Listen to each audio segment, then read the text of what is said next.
നമസ്കാരം പ്രിയപ്പെട്ടവരെ. ഇന്ന് ഞാൻ വന്നിരിക്കുന്നത് ഒരു ചെറുകഥയുമായിട്ടാണ്. ഇത് ഞാൻ എഴുതിയ ഒരു ചെറുകഥയാണ്. ഒരു മുത്തശ്ശി തൻ്റെ പഴയകാല ജീവിതം ഓർത്തെടുക്കുന്നതാണ് ഈ കഥയുടെ സാരാംശം. കഥയുടെ പേര് മറഞ്ഞുപോയ ഇന്നലെകൾ. അപ്പോൾ നമുക്ക് കഥയിലേക്ക് കടന്നാലോ. പുറത്ത് ഡിസംബറിലെ തണുത്ത കാറ്റ് ഇലകളെ തലോടി കടന്നു പോകുമ്പോൾ അമ്മൂമ്മയുടെ കൈത്തണ്ടയിലെ ചുളിവുകൾ നിറഞ്ഞ തൊലിയിലൂടെ കസേരയുടെ തണുപ്പ് അരിച്ചു കയറി. മങ്ങിയ സന്ധ്യയുടെ ചുവപ്പ് ഉമ്മറക്കോലയിൽ മയങ്ങി വീണു. മങ്ങിത്തുടങ്ങിയ അവരുടെ കണ്ണുകൾ കാലത്തിന്റെ മടക്കുകൾക്കുള്ളിലേക്കൊരു വട്ടപ്രദക്ഷിണം നടന്നു. ഓർമ്മകൾ ഒരു പുഴ പോലെ ഒഴുകിത്തുടങ്ങി. ആദ്യം മനസ്സിൽ തിളങ്ങിയത് കുസൃതികളുടെ മധുരമുള്ള ബാല്യമായിരുന്നു. വീട്ടുപറമ്പിലെ മാഞ്ചുവട്ടിൽ തനിക്കുണ്ടായിരുന്ന ആ കുട്ടിപ്പുര. ഉച്ചവെയിലിൽ അമ്മയറിയാതെ ഒളിച്ചു തിന്ന പുളിയൻ മാങ്ങയുടെ രുചി ഇന്നും നാവിൽ പടരുന്നതുപോലെ. തൊടിയിലെ കുളത്തിൽ നീന്തി തുടിച്ചതും ഓലപ്പീപ്പി ഊതി ആർത്തുല്ലസിച്ചതും കല്ലെടുത്ത് കിളികളെ എറിഞ്ഞതിന് മുത്തശ്ശി വഴക്കു പറഞ്ഞതും ഒരു നിമിഷം കണ്ണടച്ചിരുന്നപ്പോൾ ആ നിഷ്കളങ്കമായ ചിരിയുടെ അലകൾ ചെവിയിൽ അലയടിച്ചു.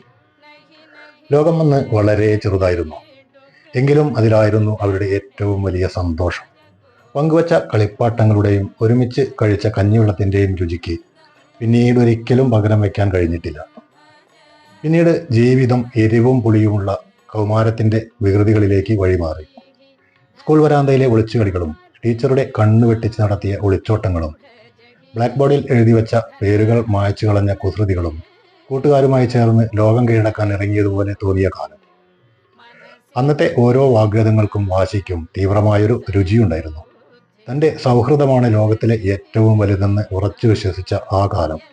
എതിർപ്പുകളോട് കലഹിച്ചും പുതിയ പാതകൾ തേടിയുമുള്ള ആ യാത്രയിൽ സ്വന്തമായി ഒരു വ്യക്തിത്വമുണ്ടാക്കാൻ അവർ ആഗ്രഹിച്ചു.